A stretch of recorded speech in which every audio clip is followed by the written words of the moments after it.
आज हम बात करेंगे उस नए अमन मंसूबे की जो अमेरिकी सदर डोनाल्ड ट्रंप ने इसराइल और हमास के दरमियान पेश किया है।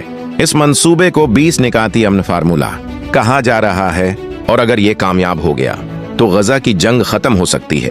ट्रंप के मुताबिक ये अमन मंसूबा 3 मरहलों में मुकम्मल होगा। पहले मरहले में फौरी जंग बंदी होगी और इसराइल अपनी फौजों को एक मखसूस लाइन तक वापस ले जाएगा। इसी दौरान 72 घंटों के अंदर तमाम यरगमालियों की रहाई शुरू होगी, जिनमें जिंदा और शहीद दोनों शामिल हैं। दूसरे मरहले में इसराइल 250 ऐसे फिलिस्तीनी कैदी रहा करेगा जिन्हें उम्र कैद की सजा है। साथ ही 1700 कैदी जो 7 अक्टूबर के बाद गिरफ्तार हुए थे उन्हें भी आजाद किया जाएगा। तीसरे मरहले में गजा की तामीरी नौ का अमल शुरू होगा।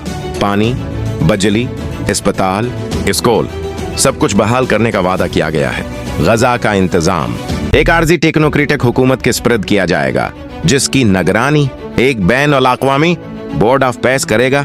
और दिलचस्प बात यह है कि उसकी सदारत खुद डोनाल्ड ट्रंप के हाथ में होगी।